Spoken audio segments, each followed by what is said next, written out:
Hi everyone. Welcome to WriteHive 2022. I am Magz. I'm going to be the moderator of this wonderful panel of the Writing Work-Life Balancing Act. We're going to talk about how we fit in our writing practice in our busy lives with all these wonderful panelists here. They are very successful and I say prolific in my opinion because they got all the books, all the works.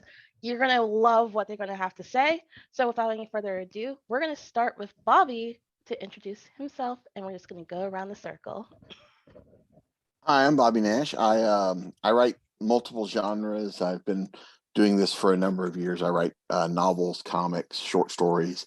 I've even dabbled in some screenplays and audio scripts, which is a lot of fun in recent years. I do a lot of, like I said, multiple genres. I do a lot of crime fiction, but I also like to dabble in other genres. And I'm looking forward to this discussion. Should be fun. Awesome. Holly, you're next. All right. Hi, everyone. I'm Holly Ash. I am a science fiction author. I have an underwater military series called The Journey Missions and an eco-terrorism book called Cleansing Rain.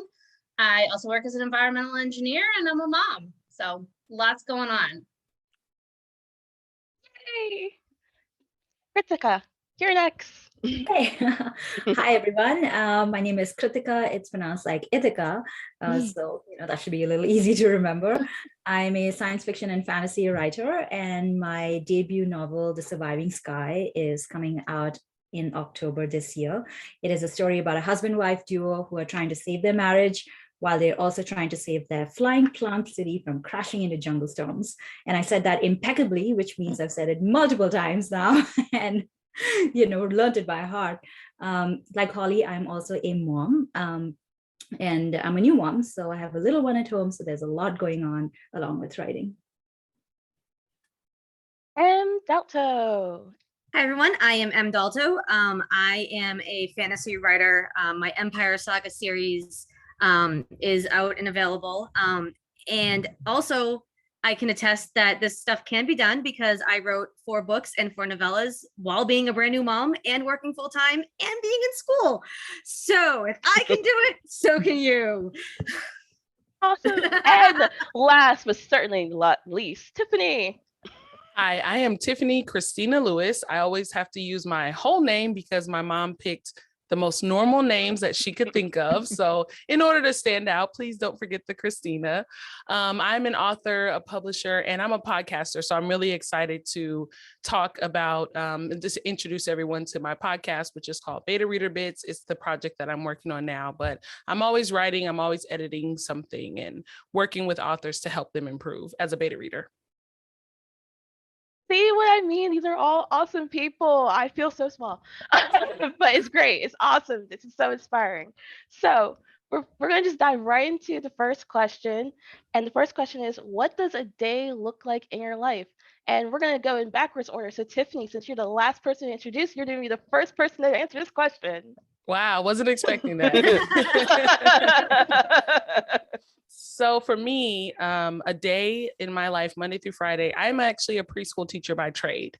So I work 6:30 to 3 in a preschool class, but it's Head Start. So we're only with kiddos for about 6.5 hours, but amazing time. I absolutely love and adore my little kiddos right now. We are back from COVID. So luckily, this is actually making my job a lot more simple because the state that governs our state, California, governs the preschool. And so they want to take care of the teachers. And I'm so thankful. They're giving us a lot less work. So some of the things we would normally do, they've kind of are holding back on for now. So it's actually quite a breeze to do my job right now. But then I come home and I am also a mom of a 13-year-old. I'm very particular about the cleanliness of my house. So I cook, I clean, and I take care of everyone's needs in the home when I am here. Aside from that, I'm a publisher. I run an independent publishing company, writing, and I do those things during the day as well. So after I've gone to work, I typically come home, I make dinner, and then once everyone is settled, we've eaten, we're all kind of ready to start relaxing. If I'm not doing some self-care kind of thing like a movie, I am either writing, editing, working on marketing, working on publishing things. We're planning an anthology. So other events that we like to do with our company. So all of those little things are kind of on my to-do list. So depending on what day it is, will depend on what you see me doing. Whatever's more urgent, I'm trying to do first. And then I am in bed by 10 o'clock if all things are well. So that's my day. 10 by 10. Oh my goodness. I can barely get to bed by 11. M Delta, you're next, because I'm going in reverse order. So I'm a real estate paralegal. And if anybody knows any real estate things right now, the market is insane. So ever since the pandemic started, we never slowed down. We actually had our busiest year ever. So I will say that that had a huge impact on my writing and my creativity. But yeah, I work 9 to 5. I get home. One good thing about the pandemic is my husband has been remote ever since and continues to be remote. So he handles a lot of the domestic stuff at home. He gets our daughter from school. He'll cook. Sometimes he'll clean. So when I get home, like there's generally dinner is kind of ready. So I'm like, okay, that's one less thing I need to worry about.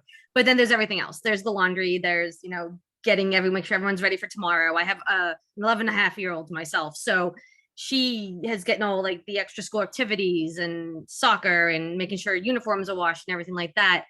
And then once she's asleep, which is usually around 8:30 or 9, that's when my day starts.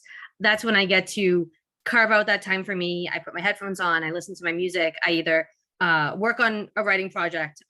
Like Tiffany, I also co-run a publishing company. So there's submissions to review and copy editing to be done. And then on top of that, it's just like making sure that my aspects of my life are kind of like in balance. Are my emails read? Is everything for the next day prepared? Worrying about everyone else. But then there's, again, that self-care aspect, like, do I have what I need to make sure the next day can go as smoothly as possible? So a lot of it is carving out that time that you need and then making sure that you don't fall asleep before you get there. 100% agree. Yes. Kritika, you're next. Cool. So like Tiffany, Dalto, and Holly, I'm a mom as well, and I'm a new mom. So I have a 3-month-old baby at home. So you can imagine that my hands are quite full because like at that age, they need so much time and so much like energy. So my day typically, I don't even know where to start because they kind of blur one into another. So at 12 p.m. or at 12 a.m., let me start there because I'm feeding my baby. So I'm nursing. So I basically wake up like every 2 hours to feed my baby. Luckily, my husband is also at home because of the pandemic. He's a PhD student, so his hands are really full just, doing his research, etc. But between the two of us, we do a lot of domestic tasks ourselves. I don't have any help. Like I don't have like my parents here, they live in India. So we've been kind of managing the baby all by ourselves ever since the baby really came in. And yeah, so my life right now is very much about being a mom, keeping my house clean, doing all the grocery shopping, doing all the, household stuff, making sure that we're eating healthy food because I need to. I can't just grab a pack of chips and call it like lunch. And then writing is, I feel like we've been in this pandemic for like 25 years now, I'm guessing, right? Right. Right. So I feel like writing has taken a little bit of a hit. Before this, like I was working a full-time job and I live in Canada. So you have maternity leave, which is awesome. I know like some of my colleagues here might not have had that.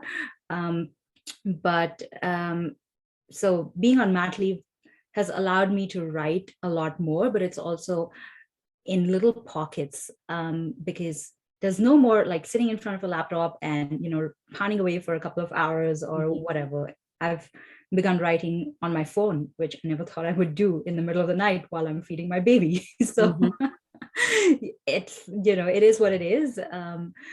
But yeah, that's essentially what my day looks like at this point.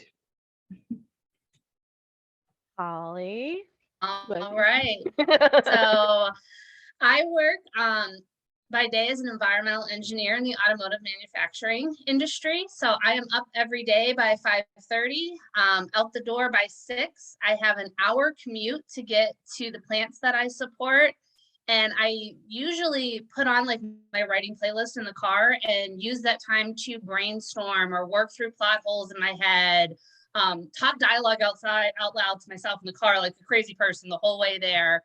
I get to work and it's full steam ahead on the job. I will, if I can take a lunch break, which doesn't happen very often, I will have a notebook with me and try and do some writing, squeeze in a little bit during my lunch break, or if there's a slow moment at work, which again, I don't typically even get a lunch. So doesn't happen real often. By the time I get home around 4:30 in the afternoon, it's mom time, pick up the kids, make dinner, do homework. I'll try and squeeze in editing and writing. If the kids are doing homework at the kitchen table, I'll grab my laptop or my manuscript and work with them while I'm getting dinner ready. After dinner, we try to do a little bit of family time if, there's not other activities.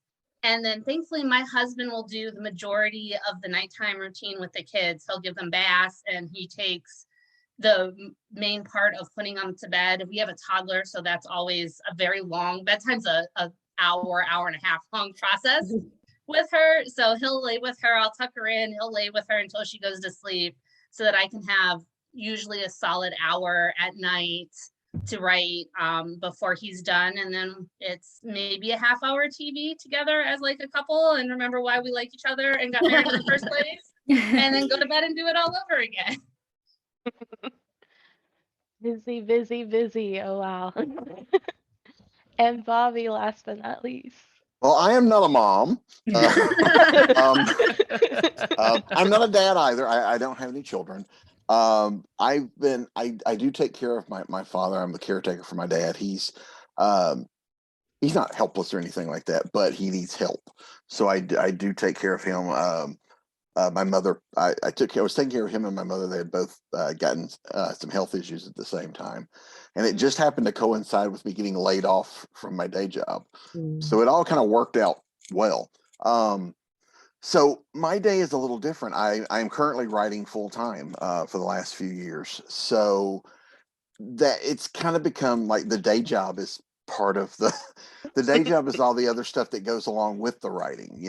I spend usually the start of my day, and now I'm the opposite of what most of you have said here. I do not get up early in the morning unless I have to. 11 o'clock, 10:30, 11 o'clock, that's usually a good time to get up. Yeah. So yes, that is the biggest bonus to staying home, working at home and doing it, kind of being my own boss is, I can set my own hours. But I get up, the first bit of my day is either running errands with my dad. He likes to get out and go ride. So we do that usually in the morning, grab some lunch, whatever, things like that. So that's usually the first part of my day. So it's usually later in the day, 2, 3 o'clock before I get into the writing office. And then in addition to writing for publishers, I also have my own small press. And the first couple of hours of my day are spent doing the admin things, that we all have to do, that, returning emails, talking with publishers, talking with conventions or bookstores, or all that other stuff that we do that's important to our job. At the end of the day, doesn't really add any words to our book. So it's usually the first few hours of my day are that, and then I do some writing up until time to go make dinner and all that stuff. And then there's usually some downtime to just kind of relax, watch some TV, read, whatever, just to kind of just relax. And then I usually do a nighttime bout of work, which tends to be more just writing. Because we keep talking about work-life balance too, and I think we'll all agree that it's more like work-life juggling than anything else. that the moment you think you have a plan and you have it, this is the schedule, something throws a wrench in that schedule. Never fails. I think we could all agree to that. So there's a lot of this juggling, that goes along with, what we're doing and changing gears, because you may be in the middle of writing something when edits come in. You have to stop, juggle, do this, or the kids need something, or a friend needs something, or whatever. There's all this juggling that we have to do. And a lot of times that means that we don't find time to write. We have to make time to write. And I think that's the biggest important thing is if you're waiting for time to sit and work, you'll never find it. Because like so many of us have said here, there's a lot of times it's like, I've got 15 minutes, you know, I can't get a lot done in 15 minutes, but I can get 15 minutes, you know, writing on the phone. I've done that many a time, sitting in you know, meetings or sitting in restaurants or whatever, something hits you and you're just, you know, typing away on your phone. So a lot of Google it's just, Docs for the win, right? absolutely. Yes. Yes. You know, Yep. we have, you know, so if you want to write, and you know, because I'm sure you guys hear this all the time too, people are telling me, I don't have time to, you know, if you can do it, you don't have to have big 2-3 hour chunks of time. You can learn to pace it out over, I got 10 minutes, what can I do in 10 minutes? Oh, and I got 10 Yep. minutes later, and then I got 10 minutes later. Well, that's 30 minutes, you know, if you put it all together. So yes, it's not ideal because it's hard to sometimes to start and stop. But I think, you know, once you figure out what works for you, and what works for you is not what works for the next person, because we all have different schedules and different lives and different things that we have to do. So I think just figuring out what works best for us is the hard part. Right. Bobby, I want to touch on something that you said really quick. That was, I know we have other questions that we want to talk about, but this was pretty genius. What No, you you're said fine. about just like 10 minutes. I think that as authors, there can sometimes be a misconception that you need to write a sprint for an hour or 45 minutes, but it's like, even the moment, like you were saying, Holly, I'm just in the car listening to music that will help me manifest my story, or saying dialogue out loud to check for realism just on my commute. All those things contribute to our writing and to our creativity. And authors need to see those moments as valuable. Those 10 minutes where you write 50 words is more than you would have done if you were trying to wait for an hour slot to come up. So I think that was a really good point, Bobby. I just kind of quickly want to jump in on that as well, just because I know I don't consider myself like super successful. I'm still kind of starting out, you know, I have my debut book coming out this year, etc. But I have been writing for over 10 years.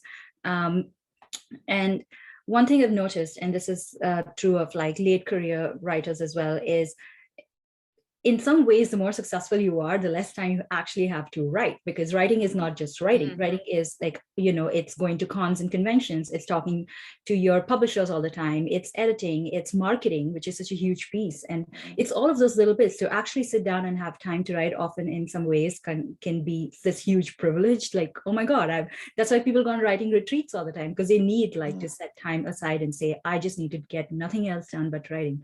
So I think, and as you said, like there's this misconception that as a writer, all you're doing is just sitting in front of a laptop and pounding out words, but that is not necessarily true. In fact, you know, the more you kind of evolve in your career, most often you'll find that you don't have that kind of time at all. You have to look for little tips and tricks. You have to internalize just all of these things that once upon a time you had like sheets and time and all kinds of those things for, right? Like now suddenly it's just at the tip of your fingertips. So I did want to jump in on that, both because Bobby, you and Tiffany, you mentioned those aspects of it. So I did want to tease that out, and not to like take this into a whole different direction. But Bobby, you mentioned that you can't find time always, but I also think that's true of motivation as well. Like you know, if you're waiting for the muse to appear to like sit down and write, like you will be waiting for a long time. Forever. You just kind of have to like just be like, all right, I'm going to put down words. They'll be crap words, okay, but they will be words. Suck it up, Buttercup. You can fix bad words. You can edit bad words. You can't edit nothing. Yeah, exactly. I want to build off of that. I think those 15-minute blocks are better for your motivation when you know you're going to have an hour or two of solid time to write. If I know I only have 15 minutes, I'm not looking at Instagram. I'm not checking my emails. I'm not distracted. If I know, like on Saturday morning, sometimes I'll get up early and I'll go to a coffee shop to try and like get a solid block in. And I'm on my phone and I'm people watching and I'm so distracted. I will get less done than that 15 minutes I had while dinner was in the oven. Yeah. Yep. So Nope. you Agreed. don't look at those as, those little chunks of time you can actually get a lot more done than you think you can, because you only have this much time. So you're going to focus harder than if you have 2 hours or an hour or, magical half day that never seems to happen. And I used to be the kind of writer who would rely on those long chunks of time because of momentum. And I'd be like, I'm holding all of these things in my head. Like, I always need to hold them because of momentum. But I mean, adaptation is possible. So if we have listeners who are like, but this is always the way I write, this is my process, I need like an hour worth of time, etc. I just want to say you don't, like, your process will adapt. Like, allow yourself to like breathe in different ways and like search for those little pockets and give it a shot. Like, I think you'll surprise yourself. Well, I think it's also too, it depends on what kind of writer you are. Are you doing this as a job? Do you have deadlines? Are you writing as a hobby? When you're writing as a hobby, you can wait for the muse to hit because you're doing it just for the fun of it. Yeah. If you're on deadlines, whether you feel like writing or not, you're at the desk, going, I've got to get this done. So knowing what your goals are, and knowing what you're aiming for can help you when it comes to determining what your schedule's going to look like. So going off, that's a lot of information. I'm like taking notes on top of it. So like everyone else in the audience, if you're taking notes, I'm taking notes too. So on top of the chunks of time, is there any other tips and tricks that you implement during your day to get that writing in? I have one. I know. Sorry. No, go for it. People, and I want to put this out. I think this is a really good time for me to discuss this with 4 other authors who are just as busy as me, because not everyone is as busy as me. And so, one thing that I tell people, and sometimes they just gasp in horror when I say this, is sleep as much as you need to sleep. I know a lot of people who sleep 10, 11 hours, and I'm just like, your body doesn't even need that much sleep, like 7, 8 for an adult. And I'm not talking about like my opinion. I'm talking about like scientifically, your body needs about between 6 and 8 or, 7 to 8 hours. Start training yourself to wake up a little earlier or to stay up a little later. And on that note as well, figure out which time of day you write best and pick that end of the day, the beginning or the end, to just get up a little bit earlier. When I first started, I wanted to stay up later. And so I was taught to set 15-minute, like try to stay up just 15 minutes longer until you can stay up an hour longer. Your body will get conditioned to it. So for me, this was a trick that I taught myself. I get up at 4:30 every day. And I'm supposed to be at work by 6:30. So it's not a ton of time to get ready, prep my lunch, et cetera, but at least 30 minutes of that I can dedicate to my writing because I've conditioned myself to get up earlier. So that is my biggest tip. And it can sometimes be controversial because people do not want to break their sleep schedule, but absolutely, I'm like, go ahead and like, just sleep as much as your body really needs you to sleep. Kritika, you raised your hand, so I'm assuming that you're like, I'm in class, I have an answer. I'm always a student, by the way. You have a young baby, so I know this is like right in your wheelhouse right now. I'm like, sleep as much as you need to. I'm like, I don't get enough sleep. Exactly. I think for me, Magz, like when you asked that question to the group about like any other tips and tricks, the one thing that has worked really well for me is finding accountability partners. And I know sometimes that can be really hard, but WriteHive is a thriving community, and that's why you have people coming in watching these panels. And I hope that listeners get to meet other writers, at least writers who are also writing the same kind of stuff they do, have very similar lifestyles, etc. Because for me, I find that finding accountability partners helps get the words out, whether or not you have time or whether or not you have motivation. I will give you like a personal example. Lately, just with everything else happening in life, my motivation and my drive and just the time that I've had to write the sequel right now to the book that is being published, it's been hard. I've also not been able to find really good accountability partners just because we're at very different parts of our career right now. And everybody is suffering from burnout. So the last thing you need is, to tell people, give me your stuff. I'm waiting for it. And so, so what I did is I made my husband my accountability partner. every week, on Sunday, we've agreed that he will read a section of my book, a chapter or whatever, and we've set those timelines. And good words or bad words, like I have to present those words. So, you mentioned like, oh, I'm the student in class, like, me. So I am that student in class who will be like, here is my report, like first in line. So I think it helps sometimes to have accountability partners and somebody who can commiserate with you when, things are not going really well, somebody who can, cheer you on, and you need that. And writing can be such a solitary activity, but it doesn't need to be. Getting to know other writers helps, because like you said, commiserate with. I can tell my family members my problems with writing, and they look at me like I'm stupid, like I'm speaking another language. But if I can talk to a writer friend who understands why this is bothering me, or why this problem is causing me such headaches, that helps. Having people with similar understanding. So yes, so getting to know other writers, is helpful. And like you said, good accountability. You guys are talking about what you're doing. If you have a writer friend and the two of you can kind of cheerlead each other and be sounding boards for each other, that's always a great thing.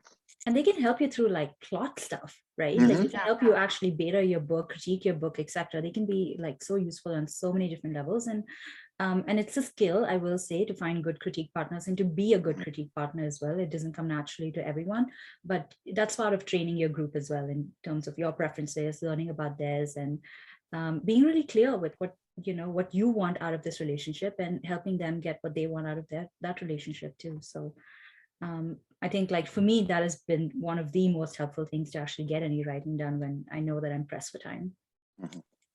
I'm a big fan of setting my own personal deadlines and goals. I will, if I'm drafting, whether I'm doing nano or doing it on my own or a different time of the year, I set word count goals for every day and I track them on a spreadsheet. I love me my spreadsheets and my color coding. And so that keeps me motivated and setting those deadlines and goals to keep me on task. And then another trick that I do is I have something to write on in just about every room of my house. I have a notebook in my purse. I have whiteboards in my kitchen.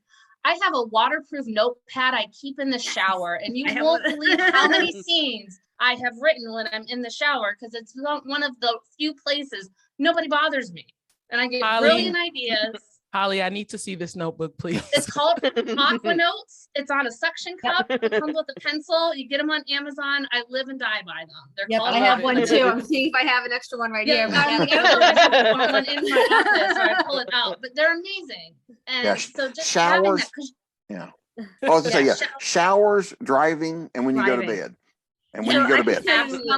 How many times I've tried to transcribe into my phone my thoughts and then trying to analyze them and decide what I said. It eventually comes there, but I'm the same way. Like my shower, like dialogue comes to me most in the shower. And then like story ideas come to me while I'm driving. In the car. And so the best thing I do, I have a notebook as soon as, like, in my bedroom, as soon as I get out of the shower, I write it down. Like, and then I speak to my phone and hope that Siri listens to me when I'm done. But those are my tricks too. Like definitely, like, I agree definitely with Holly, is just make sure you have something somewhere to write on. Whether it's your phone, whether it's a notebook, whether it's a piece of scrap paper in your bag or something like that. Like I have a daily planner that I keep on my desk at work, and so I'm not writing my work notebooks. I write in my planner. Like I have pages where I lose my schedule because it's all covered in like story notes. So that's for me is the best thing to not only stay motivated, but to just have something so I don't forget it, because nothing is worse than that FOMO of like I had an idea and I know it was awesome and I can't remember it for the life of me. And then and then there goes the motivation to even want to continue. And as soon as you turn off that shower, all the ideas go away. That's how it is. Down the drain. I did also want to add another thing, which kind of sparked off from Holly and Imdal talking about, writing in different parts, etc. For me, that hasn't necessarily worked. It's like I do write on my phone, sure. Like I write on Google Docs and I have a notes app, and I carry my phone around everywhere as, basically carrying it around like it's my baby, even though I do have a baby. So, but I will say that one of the things that has worked for me, and this might again help anyone who is watching and listening as well, is to not think of writing necessarily only as writing and putting down words on a paper or on a medium. And I don't just mean things in terms of like you're listening to music and brainstorming in your head, etc. But I actually mean writing in terms of telling somebody else your story out loud. One of the things I do, which I've started to do with my husband, and I do it now with my baby as well, is I actually tell the story out loud to my child or to my husband and say, this happens, and then this happens, and this conflict, and this obstacle. Because what that does is it compresses the time for the first draft in my head. Like I am not wandering through a first draft trying to figure out what is happening, because in a way I've already written the first draft out loud when I'm telling that story to someone else. So I would even encourage like listeners to experiment a little bit with form and medium. So, and if this works for you, you could even record it out loud. So sometimes just hearing the story out loud can help you figure out the little plot points, etc., which aren't quite working, and that can make your writing a lot faster. Your first draft's a lot faster, a lot sharper, and things like that. So that's another hot tip that has kind of worked for me. Yeah, I actually just learned this literally this week. I have a friend who is in real life. We talk about books all the time. And I tell her all of my story ideas as I'm kind of developing. So for July Camp Nano, I'm planning to write a novel that is an extension of a short story that I had published. And so I'm working on the outline right now. I'm giving myself all this space to like get my outline perfected and et cetera, et cetera. And so I had kind of a feeling about a storyline that I wanted to change. And so I was just sitting around shooting the breeze with her, and I just started to talk to her about that. So she was able to help me figure out what to actually do. So I completely agree. When you're thinking of your story, or this is a great way to get those ideas worked out before you even have to write them down, definitely. Awesome. I'll put a little bit of that of the recording yourself. I do that all the time because my brain goes this way and that way and this way and that way. So if I record myself, then I can at least find a through line of why my thoughts were going either way. So I agree with all the tips you guys just said because I do all of them. Okay. I think that kind of just answered that question. I talked on. No, I do have other questions. So we're talking about tricks and tips. We're talking about, oh my gosh, life is crazy. We just mentioned burnout. Like, how are you guys finding time to address the mental health needs you have amidst all of that? What mental health? Great, right? We're all crazy here. Yes. You have to schedule your breaks intentionally. Yeah. That's been something I've found is when I finish a draft or I know that I've just finished a huge edit, I intentionally schedule myself a couple of weeks, a month of nothing, where I'll read and consume movies and take in media and story that way. Mm-hmm. And I will tell you, taking breaks is really, really hard. Like that first week after you're coming off of this high of you just finished this draft or you finished the whole project, it's hard to stop. It's hard to force yourself to slow down and there's so much give guilt yourself involved, that space. Right? There's so much guilt involved, right? I don't know about you, but there's so much guilt, right? I have time. Why should I should be working on something? I should be productive. And it's so hard to get away from that mindset. So it's really hard for me personally. So I'm sure it's not just me to take those breaks and I have to force myself for at least a couple of days to not do anything before I really start to relax and take that, de-stress and give myself that space to mentally get back in the right mainframe so I can hit it hard again when it's time. So that's something I have to do. And sometimes it's harder than writing, is to force myself to stop and before I reach the burnout. Because once I reach the burnout, it takes so much longer to get back in the groove. What about you? Yep, I can definitely attest that, burnout is real. And I think as writers, we find it very hard to admit to that because, like Holly just said, like we feel like we always need to be producing. We always need to be writing or doing something, or we won't be a writer anymore. And for me, I think nothing is worse than forcing the craft. Everyone talks about, well, how do you work through, writer's block? And I'm like, well, I stop.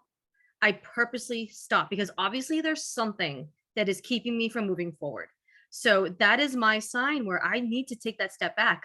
It may take me days, it may take me a week, who knows? I can tell you this pandemic, it took me months to step away from writing because my brain was everywhere, especially when I had to continue to work through it full time in office, not being home, having to go out of my house every day when the rest of the city is locked down.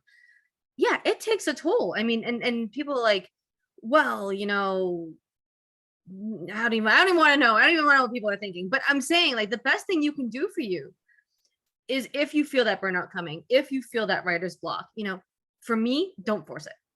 Don't, it's okay to stop. It's okay to not be okay, and it's okay to take that time for yourself, whether you want to go and do something else like read or play a video game or watch a movie or just nap. I mean, that for me, like that self-care is more important than forcing yourself to put down words that you don't want to be writing anyway. Yeah. There is nothing wrong with scheduling days off. If you work a 9 to 5 day job, you have days off scheduled. Most people get the weekend. It's nothing wrong with saying, you know what, I'm not going to write on Saturday. Saturdays and Sundays, me time or my family time, or there's nothing wrong with that. Like I said, there's a lot of guilt that what's the old joke? A writer is either someone who's writing or thinking about writing.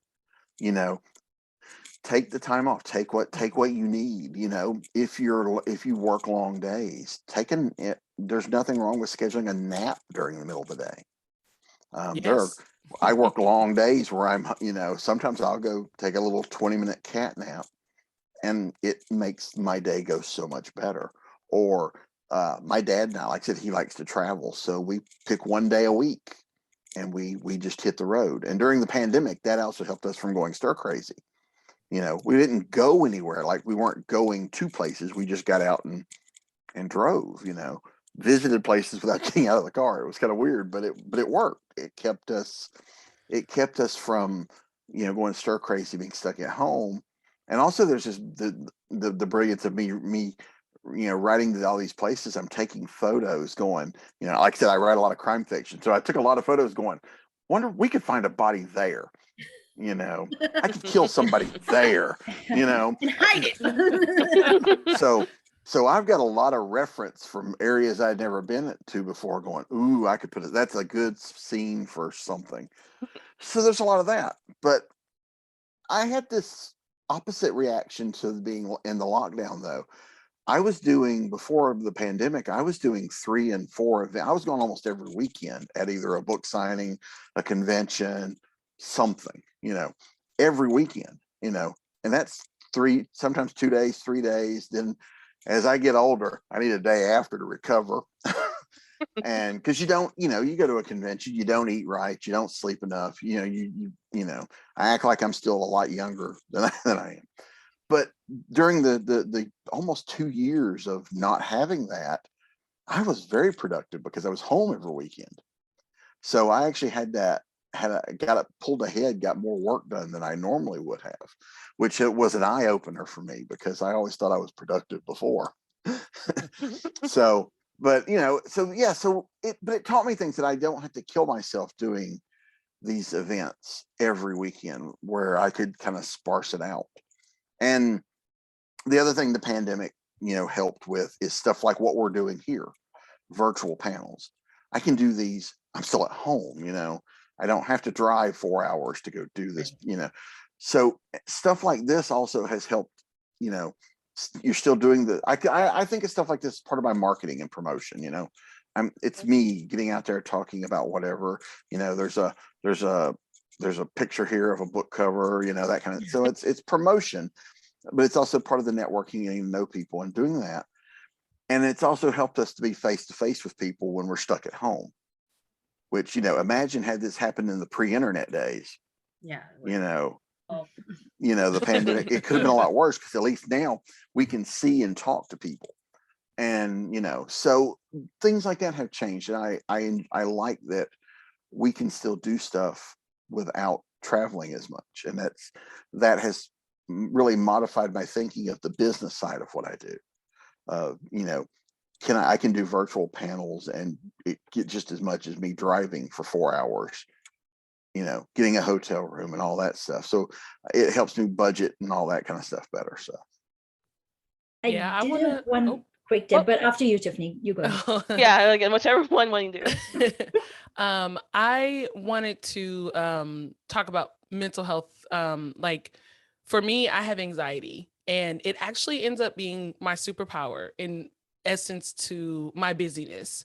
And the overall point of what I'm saying is listen to your body, listen to your mind. I know whether, because I have anxiety, I either when I'm doing too much, I get anxious. And when I'm doing too little, I also get anxious. And so for me, I'm very fortunate to have this kind of, I don't need to have a huge mental break in order for me to realize that I'm burned out. My anxiety is like, whoa, we're feeling this much different. And I'm like, oh, okay, there. And so taking a moment just to analyze, why are you tired, more tired than usual? Why are you mentally feeling a little slower? Like you might be overworking right now, because we do in our culture have a mentality to like work. It's just such a big deal to be productive, and whoever can be the most productive wins. And so our bodies and our minds will tell us when we're overworked. We just have to be listening to that. Right, because a lot of what we do too can lead to mental exhaustion. Mm-hmm. Your body's fine, but we're thinking a lot and we're working these problems, and you can mentally just exhaust yourself. Sorry, Kritika, I know you were going to go next. Sorry about that. No, that's okay. Because like what you're saying is completely important, and the way that I think about it too is a little bit different from how people tend to think about rest. Is that I think of rest as writing. I'm also neurodivergent. And so for me, it is really, really hard to rest. As Holly mentioned, like rest is hard. Like you are constantly thinking about, I have a little bit of time now. I should be writing. You're shooting all over yourself. And that is not a good place to be. So I personally think that it's a really good idea to think of rest as writing, because that is the only thing that has worked for me, to differentiate the guilt from it, to take the guilt outside of it. I know that when I'm really burnt out, and I've been there, when I'm super busy, etc., even if I show up to write, like I can't write. And I know we've all kind of been in that space. And just a little while ago, we basically told our listeners, write when you can, do 15-minute pockets, and then all of that. And now we're like, take a break, take naps. Draw this like this fine line. Writing happens in that really fine line between the two, to be honest, and writing like well, or writing, while you're still mentally healthy. And one way to do it is to think of breaks as writing. Close your eyes. You might not need to take a nap or whatever.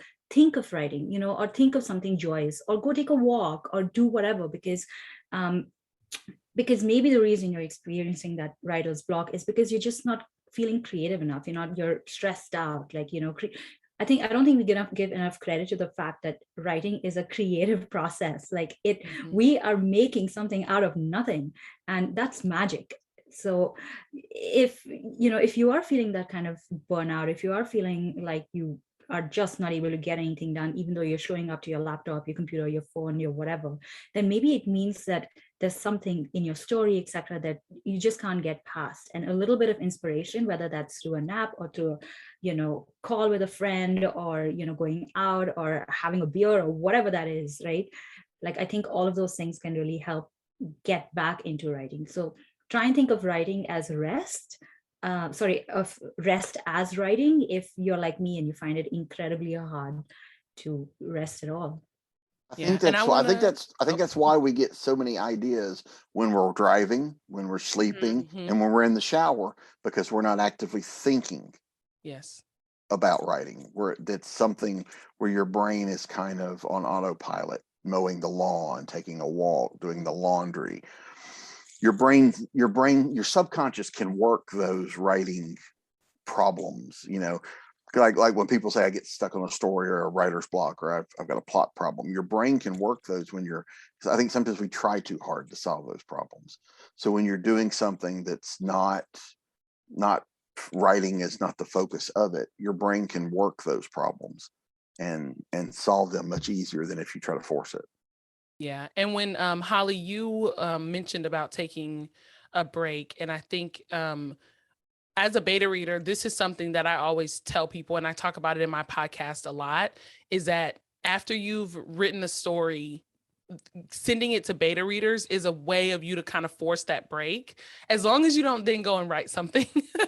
But I also tell people who I read for and who are just asking me questions about the process, I tell them always, once you get all your feedback from your beta readers and whoever's critiquing you, I would suggest that they just read everything and then don't look at it for a couple of weeks, because it gives your mind, Bobby, like you were saying, a chance to subconsciously manage all the feedback. And for me, it's kind of because they break my heart. I'm always like, oh no, you didn't like this character. Why? So after kind of like a week of letting my mind just, I'm not thinking about it. Obviously, I'm going to work, I'm doing other things. But then when I return to that feedback after like having that break from it, I'm ready and I feel much more capable of listening to the criticism, which is totally constructive. But I think every single thing we do kind of works like that. Like you were saying, Bobby, if you take a break from that thing you kind of grappling with a day or two later, a week later, a month later, you'll find the solution to that. Your mind is our minds are brilliant. And so sometimes we just have to give them a chance to do what they do best. And that is without all the stimuli of us trying to force the issue with our brain. Just give it a minute and usually it comes around. Yeah, because it's amazing how some of the things that will happen where, it's almost like the characters are smarter than you, because they're the character, you've allowed the character to come up with this thing in your brain that I never would have thought I could come up with. But obviously it comes from in there. So yeah, it's you're right. Tiffany, the brain is an amazing thing, and allowing that creativity to just kind of flow can lead to some wonderful places. I'm like just writing everything down. I love it. I love it. I love it. And I'm sure our listeners are loving this entire conversation. So I have, to switch gears slightly, I have a maybe controversial question for y'all. Do you consider writing as a break from work and life things that you have going on?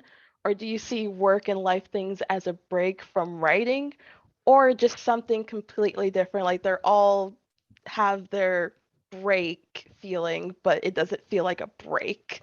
I think you're always writing, aren't you? I don't know about my panelists here, but I feel like I'm always writing, right? Like if you're not writing, you're thinking about writing. And in some ways that is writing too.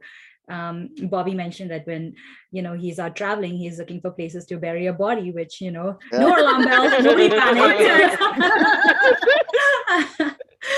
But that is a form of writing too, right? Like, so I think like my answer would be completely different. And there is no break from it, unfortunately. I think the more you kind of start to do it, the more you continue to do it. It's kind of a little bit like addiction, which is a terrible, word to use, especially when we're talking about work-life balance, etc. But you just keep going back to it for the serotonin. And I don't know about anyone else here, but writing is okay, but having finished writing is the best feeling in the world. Yeah. So I think you're just constantly always writing. I'd love to hear from I love to hear everyone else's. Yeah, I kind of agree. I mean, because I'm not going to a day job these days. I mean, I worked many years a day job while writing, but with not doing that now, there's almost no difference. It's almost like I threw life and writing into a blender and it's just my day. To where it's not, because I don't go to a job. I don't leave the house, get in the car and drive to a job. That there's no delineated difference between where the day goes, but whereas when I went to work, the drive to work, that's what I'm thinking about, it's work. But so my day kind of is just a mix of whatever the day brings. But I also agree with what Kritika said, that finishing it, celebrating those goals, setting goals for yourself and celebrating them And they don't have to be big goals. I mean, it doesn't just have to be finishing the novel. It's my goal is to do 2,000 words a day. When you start hitting that, celebrate that. You've met a goal. So, you know, I finished a book. Great. Celebrate that. You know, that helps you too to not take it for granted that this is, you know, that this is something you have to do. You don't want to, because then you kind of start to I lost my train of thought there. Sorry. You kind of take it for, you start to resent it a little bit. Like, oh, I just gotta get, you know, I don't ever want to get to the point where I go, God, I gotta go write today. I don't want to get to that point. And so celebrating those wins and those successes helps with that, because, you know, every little thing you like that is, you know, there's a lot of things that go into doing our jobs. And so finding the good things to celebrate and go, you know, yay, this happened, helps me to stay upbeat and focused and want to keep working. Valid.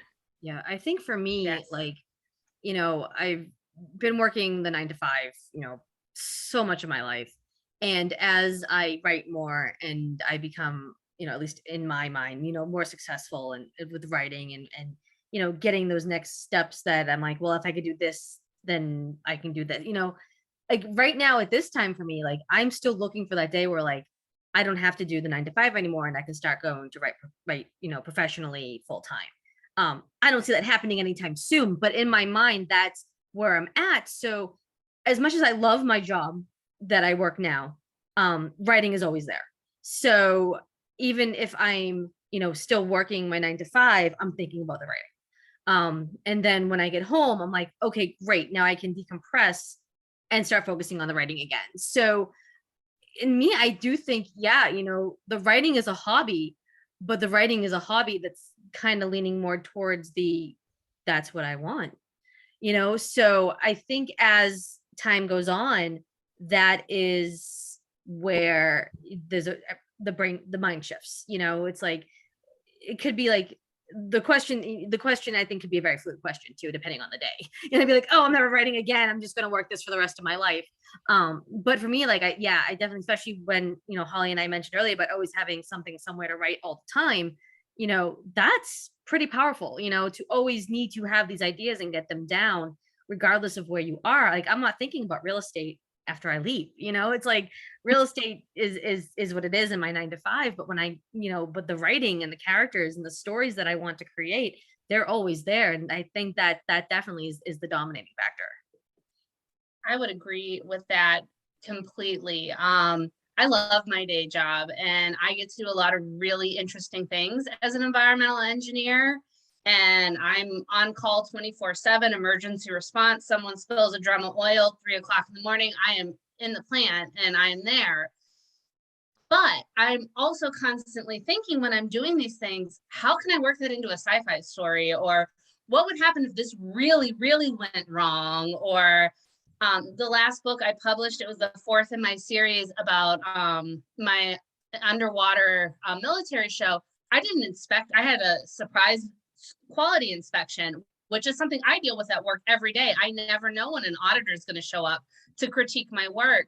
So the two are so intermingled that they're one and the same for me a lot of times. And I want to be the full-time writer, but at the same time, I'm not ready yet to give up that other piece and to go out. And that's where I get so much inspiration for my stories, is from that day job. So at this point, I don't know if I can imagine doing one without the other, because my day job feeds so much into the characters I create and the life experiences that I put into my books. That's valid. And your last, Tiffany, on this one, bring us out. All right. So yes, I also love my day job. I'm surprised we just have a room full of people who love their day job. That's kind of crazy. But for me, I'm going to keep it brief. Writing is 100% a break for me. And I'm talking just like writing a story, creating fiction. I'm not talking about marketing or any of that kind of stuff, but writing itself, the act of getting a story from my mind onto paper is 100% a break for me. I never get tired of it, even when there's a challenging portion, because I, Kritika, agree with you rest is writing. And so when I just have a break from it and I get to think of it in different creative ways, then I love that as well. But editing is work. Yeah. So, so once I've gotten that serotonin, finished the story, yay, congratulations, then moves on to the part that I more consider work than a break, and that's that editing. So I completely agree. Editing is a whole other panel that we can talk about later. yes. So that is all the questions I have for our panelists. Listeners, if you have any questions and you've been putting them in the chat, we'll get to them on as we go through everyone's questions. If you have any other panels that you think would be interesting, I will link a lot of the previous recordings from last year's WriteHive conference. So stay tuned for that and in the channel description. Other than that, I want to thank all of our lovely panelists. We have a bunch of kids wanting their moms back. So I don't want to keep anyone on the call any longer than they have to be, but stick around for the rest of the conference. We love to hear what you have to say about this panel and check out some other panels. We have so many things going on today, so get to it. Thank you all. Just very quickly, I did want to say if any of our listeners, want more conversations like this, you can follow me on Twitter or Instagram, and I've just put my handle in. It's at Kritika H. And I love talking about this kind of stuff. So come find me. And I'm sure as I'm, nursing my baby, I will also be able to respond to you because that's what balance is. So. Yeah. Anyone else want to plug in their socials? Because I'm sure everyone else is going to want to. Yeah, I live on Twitter. I definitely live on Twitter. I'm mdalto421 on Twitter. So my DMs are always open to if anyone wants to either at me or DM me and ask any questions about how I do this. I may not have the answer, but at least we can start talking. I'm at Bobby Nash on Twitter, author Bobby Nash on Facebook, and Bobby Nash Writes on Instagram. So please say hi. And I am at Holly Ash 85 on Twitter, which is probably my least used ones, but you can always find me on Facebook and Instagram. And I am at Holly Ash Writer on both of those.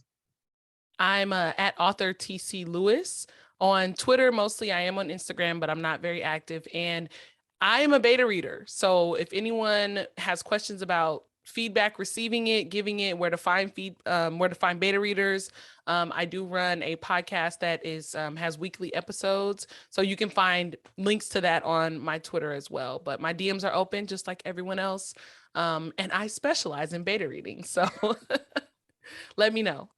And if you didn't catch any of that, I will also be linking all of those in the channel, so that way you can just click and go.